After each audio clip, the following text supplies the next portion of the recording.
So today we have the last of our in-house speakers, our own Ziad Obermeyer, who is from the School of Public Health.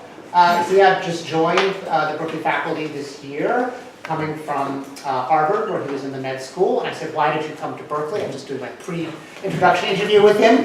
And he said, because he wanted to be part of, connected to the bigger campus, which public health here is, whereas the med school at Harvard is really something quite separate. So we need to reach out to him and create strong connections so that he'll be happy here.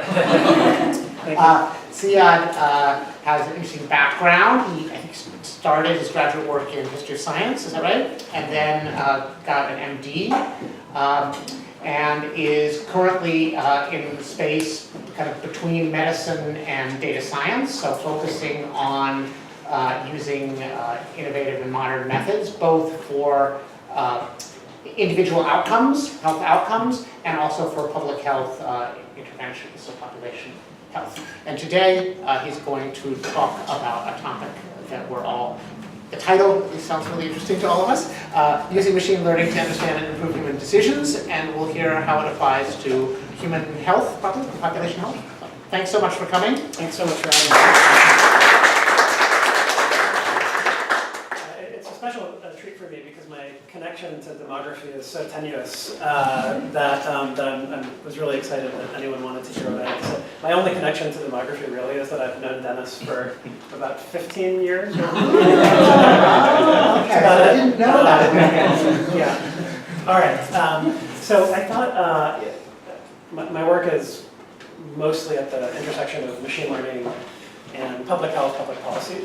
And so I thought what I could do is start off with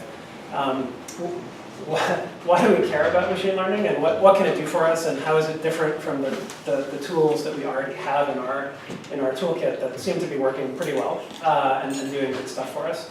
And so I'll start off with a very simple framework, for at least that I found helpful for thinking about the difference between the machine learning toolkit with the causal inference estimation toolkit that we all know and love. And then I'll try to apply that to a specific and fully work through example in health and public policy. Okay, so of course, I don't have to tell anyone in this room that a lot of empirical work is directly aimed at improving specific policy decisions.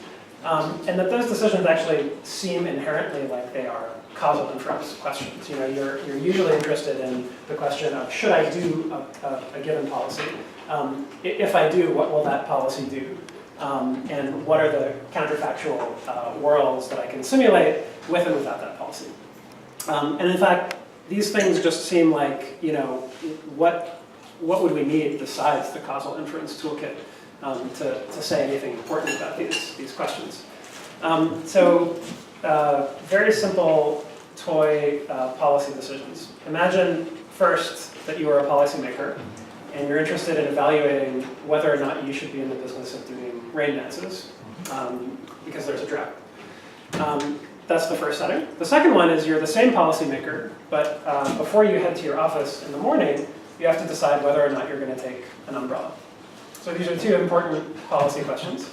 And they actually have a lot of common elements. So they're both decisions, which we're going to denote x0. They have payoffs in both cases. And they both are anchored in the same kinds of data types. So there's an outcome that you're interested in. There are a bunch of contextual variables that you're going to use to inform your empirical task. And ultimately, you're in both settings going to be in the business of estimating some function about the relationship between x and y. I'll just talk through for the next couple of minutes why these problems are, despite their similarities, extremely different, and that the rain dance is a typical, traditional, policy-relevant causal inference question, whereas the umbrella is, if you want, a new kind of problem, a prediction problem. Okay, so here's the general setup. We've got an outcome that we want to predict. We have inputs that we're going to use to predict that outcome. And that outcome is going to partly determine the payoffs that we get in terms of the policy.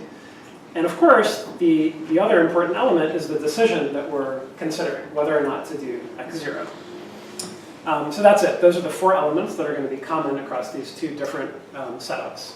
And in the first setting, we're gonna look at one of these decisions. So in both of the setups, y, the y variable of interest is rain.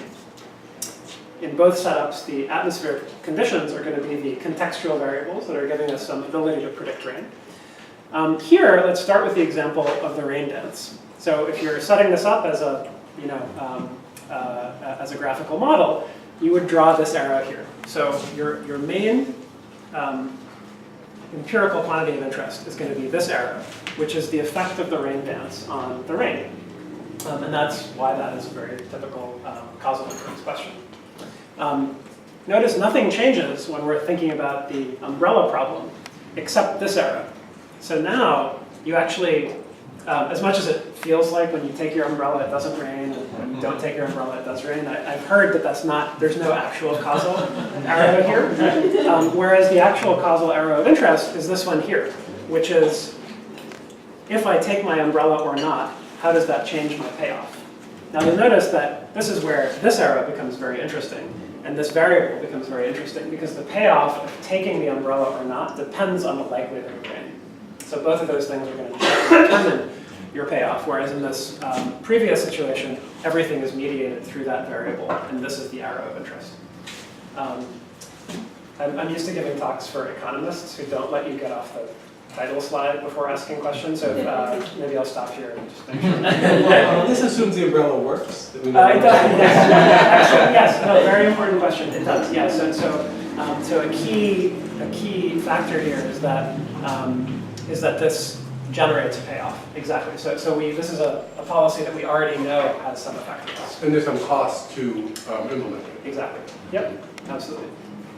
So why aren't I interested mostly in the payoff from the rain? Like in the rain dance thing, I would do it because it costs me almost nothing, and even if there's almost no causal arrow, almost the payoff is the arrow from y to pi arrow is so big. Sure. It saved my civilization. Absolutely. Yeah, and that those are all valid points. But the other thing, the corollary is that all of that is mediated through this arrow. So there's no direct rain dance to payoff link, except as mediated through this particular cause. There's no loss. There's no loss if you've caused rain. You have caused rain, and now it's flooding, and you can't stop the rain. And so there's no, you don't have an asymmetric loss to worry about. I think you could actually, but there again, that also goes through. So there you would estimate a different policy. You'd estimate a different causal relationship here. You'd say that sure, it's rain. Isn't that and then there's related a different to the payoff rather than to the rain dance to the rain? Well, it's still causing rain. It's causing too much rain, and that's changing your payoff. Okay. So it's all still mediated through that y variable. Okay. So just to put them side by side, here's the kind of the bottom line about the differences. In a causal estimation world, we have to make a lot of very restrictive assumptions about how the data get generated in order to back out the coefficients, the effects of the policy on the outcome. Prediction is very different. The nature of that function that's linking x and y can be extremely flexible. It's free of a lot of assumptions about how the data get generated. And the goal here is not to estimate the causal effects, but actually to get high quality predictions of y. And so here, the cost that you pay in a causation world is that you're making a lot of assumptions that are empirically untestable about random assignment, correlation structure, how the data get generated. The cost of working in the prediction world is that you don't get to do anything besides prediction. And there could be many, many different functions that get you the same predictions. You can empirically evaluate the prediction quality, because that's just y minus y hat. But you cannot say anything about the right-hand side of the model. So all the functional form flexibility that you get under a kind of prediction world means you have to throw out any ability to say what variables are important, why does this happen, all of these things. So this is kind of the goal and the price that you pay in each of these worlds. Okay, and this can be summarized. In causal inference, we're generally concerned with estimating beta hats. And in prediction, we're interested in y-hats. So when you're talking about causation, should we think only about observational designs or just any? Not necessarily, yeah. I mean, the randomization helps a lot with the data generating and process assumptions. But yeah, so I think this would subsume both of those ways of getting at the data. Because the goal is fundamentally to understand the data. Okay. Are you going to argue with your point that there's nothing you can do besides the predictions here, or No, you're not? I'm not. Do you want to argue with that? I don't know. Okay. One would hope there would If be you change your something. mind, yeah. We hope if we found the model that's a good predictor, it's also somehow, and it's generalizable, that it's telling us more than we knew before we started about how the process might work. I think there's a lot of interesting things that you can use, that you can use predictions for to do discovery, but all of that is still about the loss between the observed y and the predicted y, and it does not involve opening the black box on the right-hand side and trying to adjudicate, is it x1 or x2 that's more linked to y or not. So those are very different activities. And the process of discovering policies, not payoffs, is independent of us. So in other words, this is sort of a model where we have an intervention, and in a causal framework we understand its effects. We don't want to understand what sorts of interventions matter most or are best advised for an outcome Y. Maybe we can take what we learn in a prediction and then use it to create interventions that we assess in a causal framework. I see. So, do you Or do they just have a pet intervention and then they get to try to see if it has an effect? And do you mean using predictions to kind of generate hypotheses about new, or I don't know. because in a sense, if you've got 5 different policies, then you can just compare the betas. And Yeah. So that feels like an extension of the causal inference framework. It's just a comparative effectiveness kind of frame for it. It's the sizes of betas. Exactly. Yeah. What? All right. So I think it actually might just be helpful to move beyond the toy example and go into a real example of why I think these tools are useful in health. And so I'm going to talk with respect to a decision that is a very common decision in healthcare, and a decision that's become almost a metaphor for many other things that we don't like about our healthcare system. And it's the decision that doctors have to make when they see a patient with any of these symptoms. So whether it's a little bit of chest pain or some mild nausea, and that decision is whether or not to test that patient for a heart attack.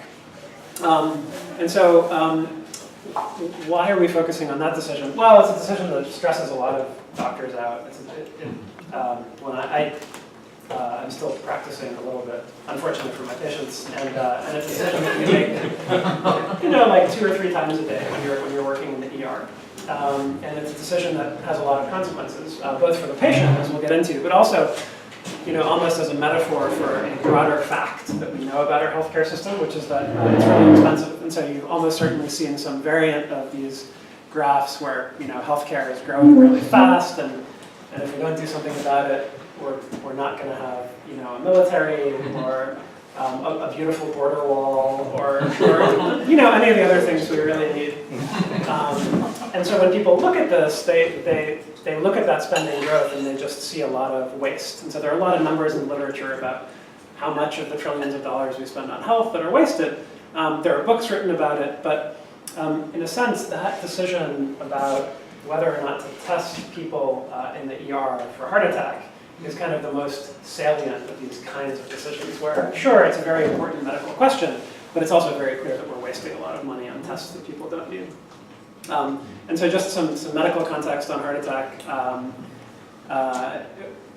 Speaking to economists a lot, you can't just say things like, heart attack is bad and we should want to treat it. You have to,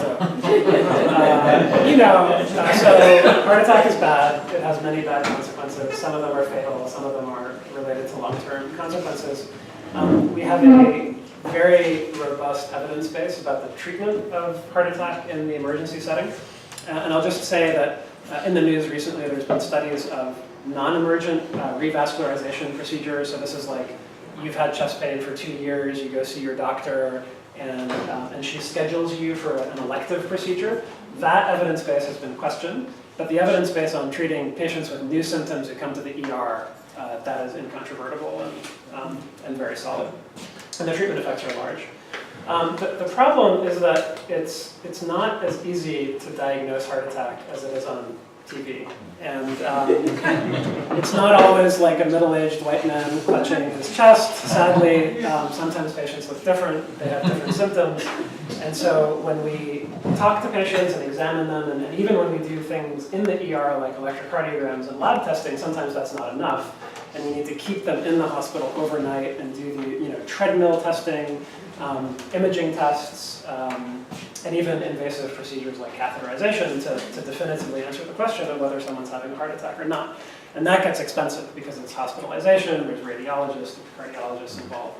And so this is really what people get upset about. And when they look at the healthcare system from the 30,000-foot view, we just see a lot of what people think of as overuse. So doctors are just testing way too much. They're doing a lot of tests, and what does overuse mean? Not only there's a lot of tests, but when we look after those tests to see if anything concrete changes about what we're doing for patients, we find nothing. So we're doing these tests to diagnose heart attack and treat heart attack. Patients are not getting any interventions in the wake of those tests that indicate that they might have benefited from those tests. And this is just a sampling of, so this is just one journal. Should we be doing these? Why are we doing these? We shouldn't be doing, so this is a very common salient issue for doctors. Okay, so so here's the way colors not, you can just picture a normal distribution here. Sorry, the colors are not showing up very well. Here's the health econ 101 view of why this happens, is that doctors see some distribution of patients in terms of risk. And you'll have to take my word that there's a distribution here. Draw it on that. Oh, yeah, even better. Thank you. All right. So this is the distribution of risk. And what physicians are charged to do in the ER is to say, okay, I'm going to find the threshold at which expected benefit equals expected cost of, all in, including complications, and I'm going to test everyone above this threshold. And the view from health economics is that doctors are not doing this, they're doing this. So because doctors and hospitals get a financial benefit from doing more testing, because physicians don't want to be sued, for a number of reasons related to my private benefit as a physician, I sneak down into this risk distribution. And instead of finding the socially optimal threshold for testing, I find the personally, something that fits with my personal incentive set. And so that's the view, is because of moral hazard, the principal agent problem, et cetera, doctors are over-testing by dipping into that medium to low part of the risk distribution. Now, there's a really important part of this model that has historically been glossed over. I'm going to use it one more time, which is how doctors actually make these judgments. Oh, now it's showing up. Okay, so those are the high-risk patients. And whether these doctors' judgments are actually accurate. And so you could easily imagine a very different model of the world where physicians are actually not rank ordering people from high risk to low risk, but they're just kind of, yeah, exactly, whatever. Who knows? Who knows what they're doing? Now, in this view, you'd see something, I don't need this anymore. Thank you. There we go. So in this view, you'll notice that there are no, if these are the high-risk people, there are no high-risk people below either of these thresholds. In this view, where people are misranked, you will find that there are some low-risk people above the threshold, but you'll also find high-risk people below the threshold. And so that's a very important prediction that this different model makes that's not present in the traditional kind of rational view of physician behavior. Does that make sense? Okay. All right. So, so just to formalize the physician's task, so we're going to set up what the physician's trying to do so that we can basically automate that with an algorithm. I just missed the second part. So the second part is you're mismeasuring somebody's risk score? Or you're making a rational decision based on the thing you perceive? Yep, you can think of it as mismeasurement in the sense that you have a perceived rank ordering of people, and you're just misranking people, you're mismeasuring their true underlying risk, you're putting them in the wrong place in the distribution. And so you think you're drawing a threshold at the right level, but you've got high risk people to the left of the threshold, And both of those things could be going on at the same time. Both of these things could easily be going on. And why isn't that kind of unbiased? Why doesn't that end up at the same place with just a lot of miscategorization? Why is it that why does it move to the left? So yeah, this is just a way of saying, if you held constant the testing rate and just increased it by going down in the distribution by any arbitrary amount, in this view you would get no extra high-risk patients, and in this view you would actually start getting more high-risk patients. And at any of these thresholds, here you would find no high-risk patients below the margin, and here you would still find high-risk patients. Okay. So Yeah. is the misprediction that the physicians are making a mistake, or that they have more information than whatever system you're using? So that's a really important distinction to make that turns out to be one of the reasons this paper has taken us 5 years to write. So let me come back to that and I'll make sure it's, Okay, so here's how doctors, how you can think about doctors making a decision. The goal is, I want to find people who are having a heart attack so that I can treat them. If the test is positive, that test was useful because it lets me diagnose and treat the heart attack. And this is all with the caveat that if the probability is approaching 1, then the test is not useful because the probability is already 1. But realistically in medicine, we're very far from 1. So if the test is positive, that's a good test, that was useful. If the test is negative, it was not useful because no change actually happened as a result of that test. And so basically what we want to do is we want to find people who will have a positive test. So that's the job. But, I'm sorry. Yeah. Can you go back one? There's something I don't understand here. So no change in care results from the test, but the counterfactual could be that if you didn't do the test, you go on with the interventions on that patient that you have identified, and it could be a cost to the patient, right? Because there are always risks when you do surgery, right? So how do you account for that? So you're saying that It doesn't. So what you mean? It doesn't make any difference for the patient that the test is negative, but Yep. it does, well, because without the test and the fact that the doctor found this patient didn't have heart attack, they Yeah. might have think he did have an heart attack. Then the doctor would have conducted some intervention, and that Oh, I see. intervention, which was not necessary, oh, would I have see. had cost to the patient. Got it, I see. So you're saying that sometimes interventions get delivered without the test, and that's kind of an error Yeah. because they didn't have a heart attack. Yeah. Right, it's that's Yeah. over. That's right. Yeah, and I don't have anything to say about that except to say that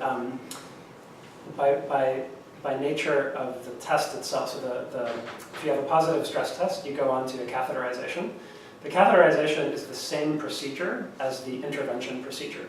So first you squirt the dye into the coronary arteries to see if there's a blockage, and if there's a blockage, you open it up. And so it's actually, in this setting, given the nature of the intervention we're looking at, you cannot actually do the intervention without doing the test, because you don't know where to put the stent. Okay. Well, I mean, one could also argue that even having a negative test would help you get more useful treatment in the future because you know that like maybe it's not a heart attack, maybe it's something else. Absolutely, yeah, and we don't have a good way of accounting for the information value of the test. That's I not. love getting negative tests. Yeah, a lot of people do. Yeah, absolutely. Yeah, and so it's hard. I could not argue with that, and we don't have a great way of pricing in the pure value of information. So we have about 20 minutes. Okay. All right. So here's the basic task. We want to predict among those tested in or right after their emergency room visit who's going to get an intervention in the wake of that test. So that's going to be the prediction task that we set up. One question you might ask is, why not just predict heart attack? And a weird fact is that we don't measure heart attack. So if you look at randomized, like pharma randomized trials where money is no object, how do they define heart attack? Well, they get a bunch of physicians to read through someone's chart and then just vote on whether or not the patient had a heart attack. That's actually our current technology for, so we don't do that. So we're summarizing essentially the chain of events from getting the test, getting the information, interpreting the test, reconciling that into a judgment about whether the person has a blockage in their coronary arteries as the summary variable of whether or not someone's having a heart attack. It's whether they were treated. So the data begins with people who are tested.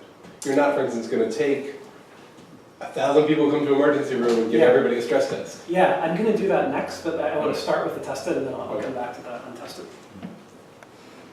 Okay. All right, so the key assumption here, just to be very transparent about it, is that if we do a test, we'd rather do that test on someone who's going to go on to get an intervention than someone who doesn't. And the corollary of that is that the benefit of testing is that the payoff of testing, if you want, is a monotonic function of the risk of a positive test. So we can actually write that down by saying, okay, that payoff is going to be the product of two things. It's going to be the risk of having the positive test, y hat, and the individual treatment effect that that person gets in terms of whatever benefit we're denominating, plus this term, which is important, which is the covariance between those two things. So we have to make another assumption, which is that there is no covariance between those two things, so that we can have that be a nice monotonic function. And how do we do that? Well, so you can imagine where this could be a problem. So a frail elderly person with a ton of illnesses might have a very high likelihood of having a heart attack when you test them, but they're not going to benefit from those interventions. And so frailty is like our big problem here, that there's a correlation between a negative correlation between that risk and having benefit from the test in some people. So what we do is we exclude anyone who is in a nursing home, who's not like a basically healthy person walking around in the community, cancer, a number of other comorbidities. And so we're restricting to under 80-year-old community-dwelling people who are basically healthy, who would be expected to realize a benefit from being diagnosed and treated. For the cost-benefit analyses, I'll show you need one additional assumption that I'll get into, which is that the revascularization procedures have some benefit. So I'll show you that in a second. As we already talked about, we're not accounting for the intrinsic value of knowing the test result. Okay, so how does the physician make her decision? She uses a bunch of prior data, demographics, prior diagnoses, and procedures. She also gets to use a bunch of stuff in the emergency department, results of tests in the ER and what the patient says, exam. For our purposes, we are actually only going to use this stuff. This stuff is not reliably available at the time that the physician needs to make the decision. A lot of it is ex post, and we really don't want to incorporate future data into our prediction. So we're just going to use things that we know are present before the patient ever walks into the door of the ER. So you can think of this as T0 is the ED visit. We divide the patient's timeline into 3 years before and 10 days after. Over those 3 years, with a little margin to make sure that the dates aren't misdated and we're not getting any information from the future, we're going to construct a bunch of features are what we call variables now. And in our Medicare data, we're going to end up with about 2,400 variables. We're going to replicate this in an electronic health record data set where we have more variables, the results of testing. Over the 10 days after the ED visit, which is the guideline recommended period for testing, we're going to observe tests and then revascularization procedures after those tests. Which is a success. Yeah, that's getting the intervention to treat the heart attack. I'm sorry, what is this, 30,000 and 45,000? Oh, that's the total number of variables we can construct from the data. You're reducing them to 2,400. Yeah, purely based on are they missing in over 99.9% of people. And those are replications variables over time, right? Exactly, yeah. So it's not That's, like exactly, yeah, that's, just and like they're, 500 measurements of something that. exactly, and they're also each individual ICD code, but then there's a hierarchy of ICD codes that we use. So it gets, that's why it blows up so much, and why so many of them are, it's sparse. So typically social science would think that there are much fewer variables in their repeated measures. Exactly, yeah, exactly. Okay, so I'll show you a couple graphs like these, and I should have mentioned this is all the results I'll show you are in a totally independent holdout set, patients that the model has never seen before, as opposed to the data that the model was trained on. So this is from the holdout set, tested patients, and I've binned them into 20 bins, equal sized, rank ordered by predicted risk, like model predicted risk. And this is our outcome of interest. This is, of people in a given bin, what fraction end up getting an intervention in that kind of 10-day, tested and intervened on in that 10-day window. So you can see that there's, So generally... these are quantile bins. Yes, 20, yep. So you can see there's a generally upsloping trend, which is good, which is what you want to see. But you also notice that the average revascularization rate is about here, and there's a lot of heterogeneity in people whom physicians have decided to test in the outcome of that test. And so, to translate that into units that I think you guys will find more interesting, we're going to do a very kind of coarse cost-benefit analysis, and this is using numbers and values from the literature. Here are the assumptions. Everyone who gets tested generates costs, both direct costs of testing, but also hospitalization and physician. The risks can be turned into monetary terms, so like, you have a stroke, that is disability and cost. Treatments are expensive, and so, it's the cost of testing plus the cost of the treatments for people who get the treatment. The benefits, of course, accrue to those who get the treatments, and that's the benefit term. And so you can see that when we write down our payoff function, the key quantity here is this probability of being revascularized. So that's going to be what's driving primarily the return from testing. And so here's what that looks like in those units. So this is cost per quality adjusted life year. And so these are the same quantiles on the x-axis. And you can see that the lowest 5% of people, their cost per life year is around $700,000 per life year. So rule of thumb, people use like about $100,000 in the US. That's what we're willing to pay. In the UK, it's less, it's like 50,000. But we're big spenders here. You can see that there's a lot of heterogeneity. And so in the lowest risk groups, these people dramatically fail our cost effectiveness thresholds. Whereas actually in the highest risk groups, they're well below our accepted threshold. So if you looked at these tests as a whole, it's about $120,000 per quality adjusted life year. So you conclude that on average, we do not want to be in the business of doing these tests. But that average conceals a lot of heterogeneity that's predictable ex ante. That's kind of useful. All right, so let's go back to this graph. This is the one I showed you. In that highest, sorry, this is ventile, not decile. In that highest group, there's about a 36% likelihood of getting a stent if you're tested. Now, this function that we fitted on the tested, it's just a function of x. So we can just as easily generate predictions for people who weren't tested. So if you look at everyone who comes in the front door of the ER and generate that function and say how many are tested, it's only about 12%, which is kind of interesting. And so, this does fit with, there's a big literature about diagnostic error in medicine, and this could fit with that. Malpractice claims are common in missed acute coronary syndromes. But it does raise a basic statistical problem, which is that we don't know what would have happened. We want the outcome of testing. You get the intervention that we want to target. But we only observe that when people are tested.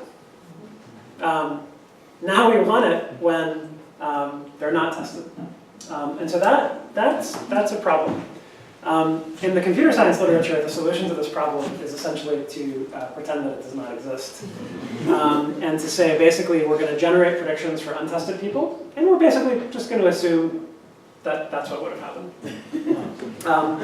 And so that selection on observables assumption is a very strong one, because another way to put that assumption is basically to say that conditional on my algorithm's risk prediction, whether or not the doctor decides to test you or not is basically random. So why might that be not a good assumption? Well, this is what the algorithm sees. This is what the doctor also sees.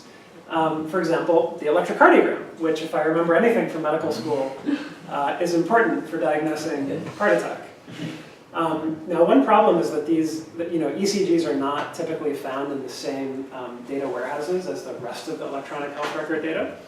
So one thing you can do as a first pass is that you can look at what the cardiologist says about that tracing. So we replicate this whole setup in an electronic health record data set from a hospital where I used to work. And we essentially just use regular expression matching to create a vector of these features, like cardiologist interpreted features from these ECGs.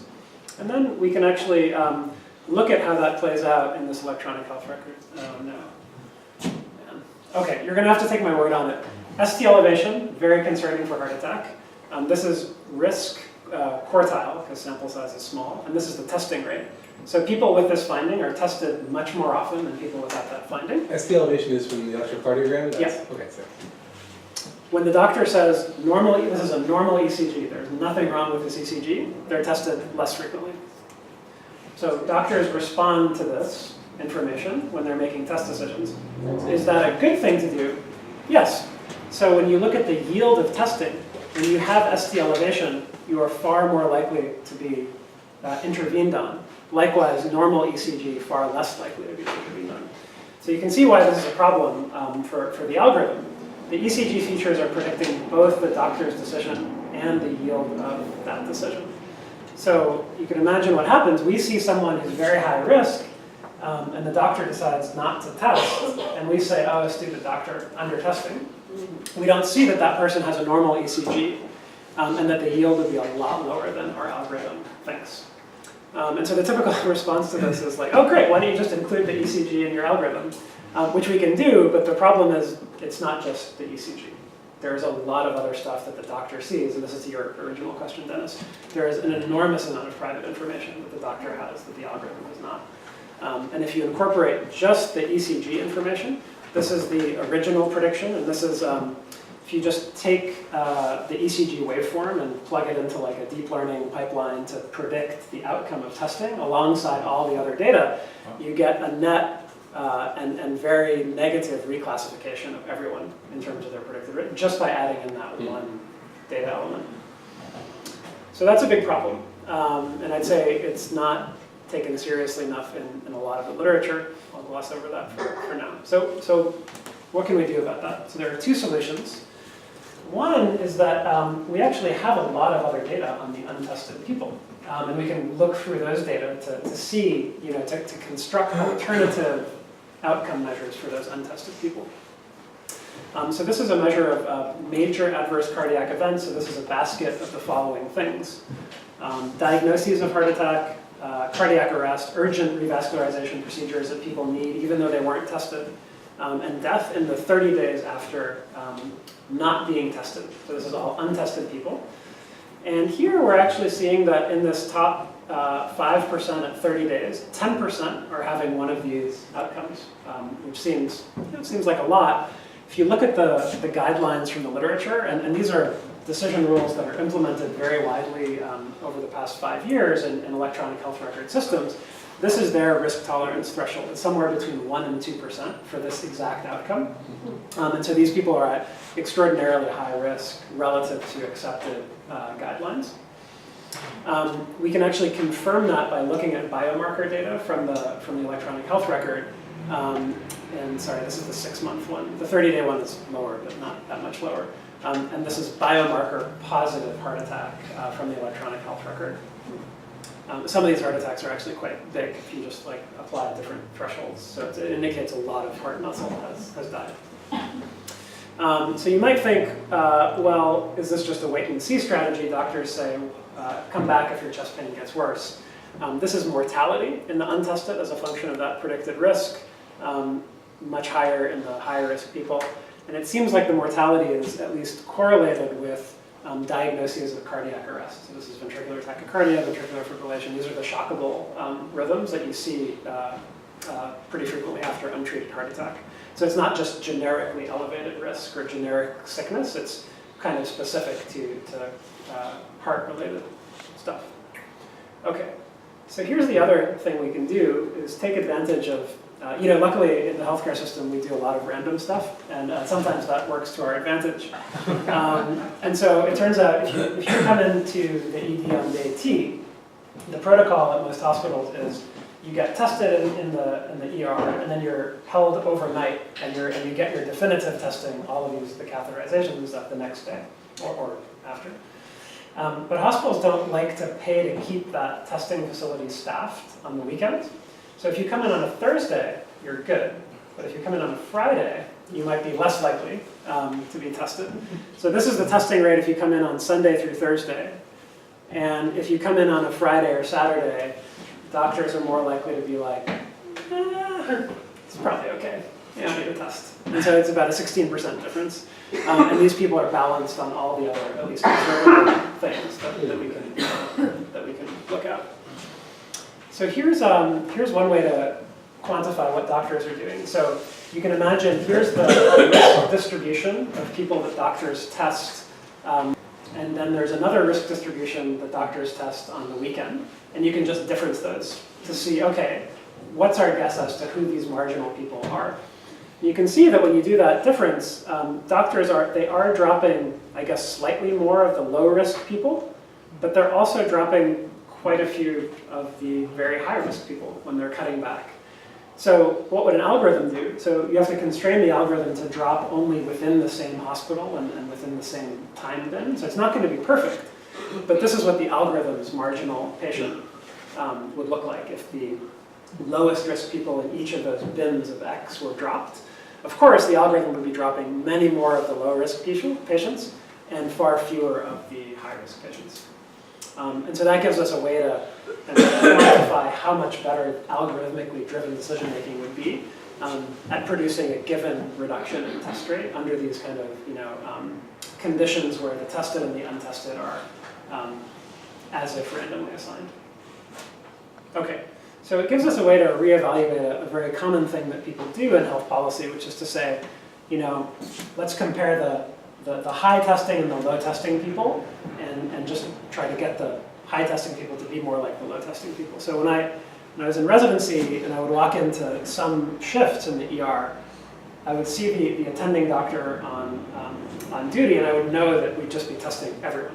Like everyone who had chest pain, everyone who had a chest, everyone. And the way the health economist would see this is to say, okay, here's our risk ranking, here's the testing rate. This doctor is essentially just drawing the line way too low. They're dipping down into that low to medium part of the risk distribution. And what we want is for that doctor to be more like this doctor, who's just drawing the line much higher. And this doctor, she's only getting the high risk patients and she's not testing these marginal low yield people. So, as you can imagine, we can look at this in our data and we can just divide hospitals into hospitals that test more, hospitals that test less. These are the hospitals that test more. This is predicted risk. This is the testing rate. And you can see that essentially the low testing hospitals, far from being our ideal, lean, optimal testing people, they're testing the low risk patients less. Great. They're also testing the high risk patients less great. And you can do this by ownership too. These are the academic hospitals testing everyone more. These are the federal hospitals, the VA, et cetera, testing everyone less. But those lines are differently The sloped. slope is different. Yeah, so here it's possible with the academic center, the slope is higher. Yeah. So one of the things we need to, we still have to do is to look at heterogeneity by hospitals and in that ability to discriminate high versus low risk. Yeah, it's a good eye. Okay. So if we put all this together, we can actually try to, subject to some assumptions that we can get into later, reconcile on net how much over-testing versus under-testing there is. So on this graph, what we do is we say, okay, you can pick your cost-effectiveness cutoff, like what your, how much you want to pay for a life year. And we're going to just apply that number and say, okay, there are some tests that we're currently doing that we keep. There are some that fail this cost-effectiveness threshold. And if we just take the average cost effectiveness of all tests today, you would actually cut over half of those tests at that same average cost effectiveness. But crucially, you would also take a bunch of people from the untested that you're not currently testing and add them back in. And so this is a way of saying that there is both over and under use simultaneously in our data set. It's important to point out that this, if you believe any of this, this cannot just be incentives. So why not? Well, these highest risk patients these are the ones that print money for the hospital in the fee-for-service world. It's like catheterizations and stents and ICU stays and cardiology. If you're testing anyone, you want to be, and you're a purely profit-maximizing hospital, these are the patients you want to be testing. And you're not testing them in favor of people who are low risk and have negative tests. So this does not make any sense from an incentive point of view. So there has to be something else. The last 3 minutes, I'll try to give you an alternative hypothesis. Okay, so we take our, it's an ensemble machine learning model, so it's got a lot of nonlinearity and bells and whistles, but we can take that y hat and just project it linearly onto all of our predictors and say, okay, let's just come up with like our best linear approximation that lets us work with individual x's. And then we're going to use lasso, so just a penalized regression, to say, okay, we want to use fewer and fewer variables to approximate our predictions in a linear way. And we're going to turn that down to like some small set of predictors. So these are the most important, if you want, 100 variables for our model. These are the coefficients if you just run y hat on each of those individual x's. So this is how the model uses these variables. And this is if you do the same thing with the physician's test decision. So you run the test decision on those exact same x variables. This is the coefficient you get. So you can see that not only are these fairly positively correlated, they're also pretty tight. The R-squared is like 0.7. So what that means is that the doctors are actually, for this small set of variables, the doctors are agreeing with the weights that the algorithm is implicitly putting on these variables. And they kind of make sense. The ones up here are like, high cholesterol. White men actually do have a higher atherosclerotic heart disease rate than other people. And all of these things kind of make sense from a clinical research point of view. What are the ones down here? It's things indicating that there's other stuff going on. CTs of the head, lots of other diagnostic procedures. So you can imagine people with other illnesses are going to have many other things going on. So that's the first 100 variables. Here are the rest. So here there's much less agreement. The R-squared is 0.1, there's a lot of spread, and the slope is lower. So basically, for the small set of variables that the model uses the most, the doctors are also doing a fairly good job of finding that signal. Whereas for the rest, they're doing less of a good job. And what that translates into is, if you do the same thing and you just say, okay, I'm just going to peel off variables until I get a parsimonious set, where do you get diminishing returns? So you can capture the doctor's test decision in about 300 variables, and then you get, basically a flat slope. With the machine, sorry, there's a 0 missing here. This just keeps going. There's no diminishing return. They're all important. And so I think that's, if I had to guess as to what the underlying model was, it's that doctors are actually doing, somewhat miraculously, a surprisingly good job of finding the small set of variables that are good carriers of signal for heart attack. But of course, we can't hold 3,000 variables in our head. And that's where the machine's comparative advantage comes from. It's because most of the signal is actually coming from all the way out here. You cannot accurately represent the machine's decision function in some small set of x's. Okay, so I'll just stop and summarize. I hope I've convinced you, at least in part, that misprediction alongside incentives is its own driver of low-value care, and that it has its own trade-offs and policy choices. And importantly, if you think about all of our current tools for affecting how doctors make decisions, all of these work on incentives. Bundled payments, payment reform, like all of these things just say, test less and you figure it out. And none of those things are actually helping doctors make better decisions.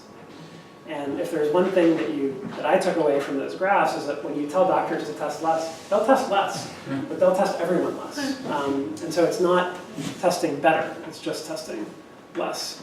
And better understanding of that mechanism opens up a range of new interventions that I won't get into because I want to just leave a couple minutes for questions. So I'll stop there. Thank you very much.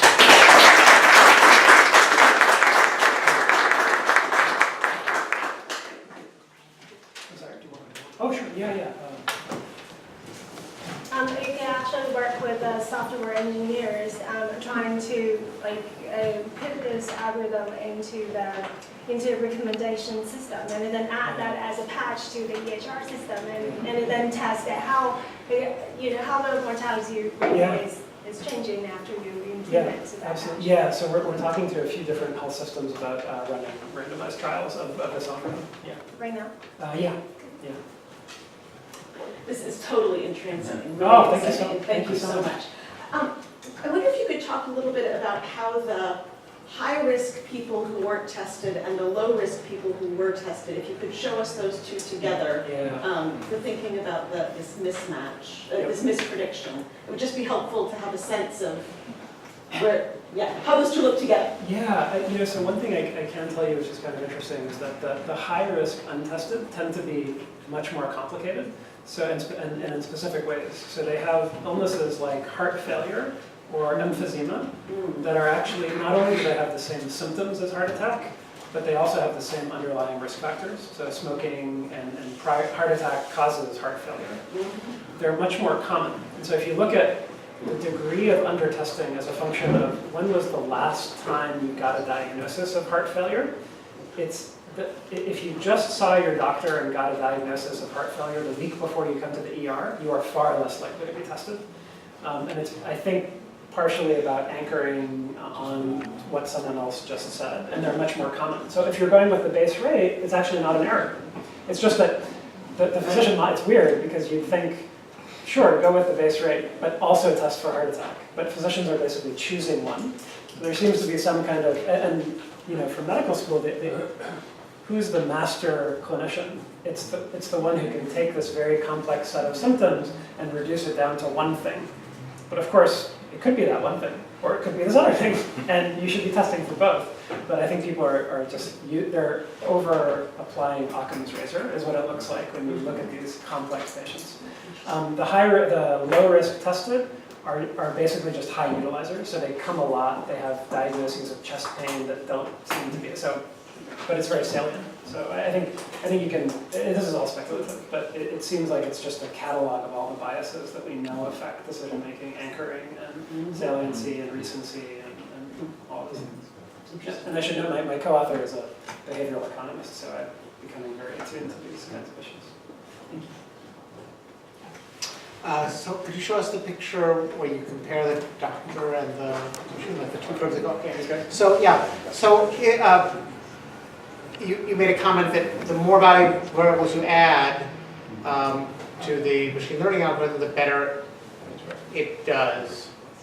My intuition tells me that no, you don't want to keep. I mean, if you test once on your holdout, that may be true, but if we could somehow, the optimal set of things would not include a lot of your initial estimates without. So you'd be worried about overfitting, in the sense that the more things you include, the more overfit you are. So I mean, in a sense, that is where I think the machine learning machinery is most helpful, because a lot of obviously when you have so much flexibility in the functional form and so many variables, the potential for overfitting is huge. A lot of the machinery that machine learning is specifically designed to run on is like splitting your training data into many folds and making sure that you're simulating out of sample performance in sample, and so it's not to say that there's no overfitting. It's to say that it's one of the things that is very much on the radar screen of all these algorithms. And I'd also say, this is more of a, again, speculative. I don't think anyone believes that heart attack itself is by nature a simple phenomenon. And I don't think, we think it should be predictable with 5 things. Now, overfitting is its own concern, but the underlying phenomenon is extraordinarily complex. And so it doesn't, I think from that point of view, it doesn't necessarily surprise me that the model to predict it is likewise extremely complex. And then just related to the cognitive process of the doctor, you mentioned that we can't think about a lot of things at once. Is that what's happening, or is it that the machine simply has access to a longer history of records? Maybe they're the same thing, because maybe the doctor has access but doesn't have the brain width, bandwidth to read it. It's a great question. In Medicare claims, the doctor definitely does not have access to many of these things. In the electronic health record, by contrast, we're only using stuff that is visible to the doctor. And so in that, and the results are similar there, in that setting, the doctor literally, the machine learning variables are a subset of what the doctor has available to her. And so there, it's not an accessibility issue, for what it's worth. But you think it's kind of a cognitive? Yeah, I mean, it's, if you have, I would love ways to test that hypothesis or other ways to look at this data. We're looking at kind of the difference in the implicit physician revealed risk model versus the machine risk model, but I don't think we've solved how to explore these hypotheses. So I love ideas. And One last question. So what is the optimal way to give this information to the doctor? Is it say ignore the other information you have because that's probably misleading you? yeah. Pay attention to our algorithm? Is it to say, here's our algorithm is better than not having it, use your own judgment? Or is it, what? Yeah, I'd say it's probably closest to the latter formulations, where I think, you know, as we know, the doctor has a lot of private information, and we don't want to, we definitely don't want to override any of that. And so the way I might think of deploying this is, we essentially want to anchor the doctor on our prior. So we want to say, okay, we don't know anything after the patient walks in the door, but here's our prediction of heart attack risk, and we want to deliver that early so they're anchored, but we also want to let the doctor update.